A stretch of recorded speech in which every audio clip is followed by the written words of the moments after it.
বন্ধুরা জানেন কি মা বিপত্তারিণীর ব্রত কেন পালন করা হয় আর কেনই বা এই ব্রত শুধুমাত্র মহিলারাই পালন করেন?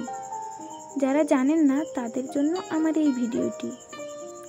বন্ধুরা আজকের ভিডিওতে আমি আপনাদেরকে জানাবো মা বিপত্তারিণীর ব্রত কেন পালন করা হয় আর এই ব্রত কেন মহিলারাই শুধুমাত্র পালন করেন। তার সাথে আমি আরও জানাবো মা বিপত্তারিণী ব্রতর পুজো পদ্ধতি, পুজোতে কী কী উপকরণ লাগে, এই সব কিছুই আজকে আমি এই ভিডিওতে আলোচনা করব। তো বন্ধুরা যদি চ্যানেলে নতুন হয়ে থাকেন তাহলে প্লিজ চ্যানেলটিকে সাবস্ক্রাইব করে আমাদের পাশে থাকবেন। বিপত্তারিণী হলেন ভারতের পশ্চিমবঙ্গ ও উড়িষ্যা রাজ্য এবং পার্শ্ববর্তী অঞ্চলে পূজিতা এক হিন্দু দেবী। তিনি দেবী সংকট নাশিনী এবং দেবী দুর্গার 108 অবতারের অন্যতম।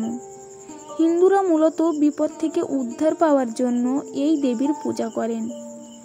আষাঢ় মাসের সোজা রথ থেকে উল্টো রথের মধ্যে যে মঙ্গলবার ও শনিবার পড়ে সেই দিনে করা হয় মা বিপত্তারিণীর পূজা। এই বছর অর্থাৎ 2024 সালে মা বিপত্তারিণীর পূজার তারিখ হলো প্রথম দিন 9 জুলাই মঙ্গলবার এবং দ্বিতীয় দিন 13 জুলাই শনিবার। বিপত্তারিণী ব্রত সাধারণত তৃতীয়া থেকে নবমী তিথির মধ্যে পালিত হয়।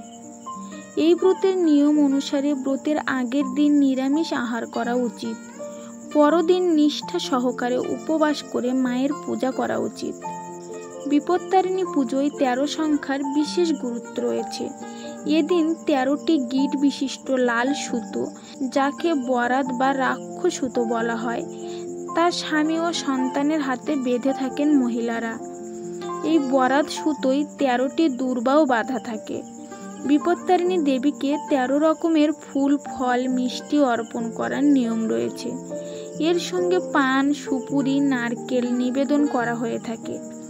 পুজো শেষে প্রসাদ হিসেবে 13টি লুচি ও 13 রকমের ফল খাওয়ার চল রয়েছে। এই বিপত্তারিণীর ব্রত বেশিরভাগ ক্ষেত্রেই মহিলারা পালন করে থাকে। তার কারণ হলো যে নারী ভক্তি ভরে এই ব্রত পালন করেন, ভবসুন্দরী তার সব বিপদ দূর করেন। সে নারীকে কখনো বৈধব্য যন্ত্রণা ভোগ করতে হয় না। মামলা মোকদ্দমা, বিরহ যন্ত্রণা ইত্যাদি সকল বিপদ থেকে মা বিপদ নাশিনী তাকে উদ্ধার করেন।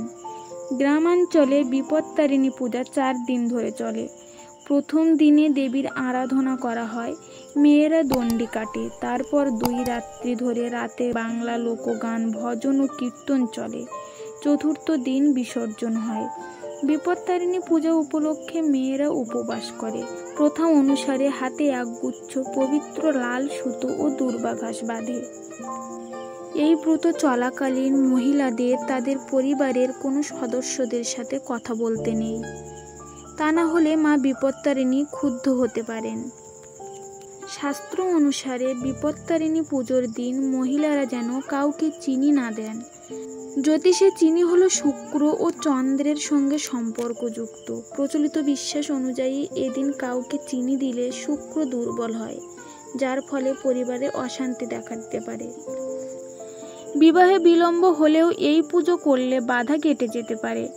মনে রাখবেন, বিপত্তারিণী পুজোয় কিছু ভুল হলে তা আর্থিক সমস্যার কারণ হয়ে দাঁড়াতে পারে।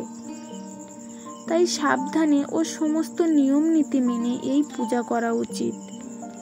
শাস্ত্র মতে কোনো অন্ধকার বা অপরিচ্ছন্ন স্থানে বিপত্তারিণী পূজা করা উচিত নয়, কারণ এমন করলে বাড়ির সুখ শান্তি নষ্ট হয়। তো বন্ধুরা এই ছিল আজকের ভিডিও। যদি ভিডিওটি ভালো লাগে তাহলে প্লিজ ভিডিওটিতে একটা লাইক করে দেবেন। আর বন্ধুরা আপনারা যারা এরকম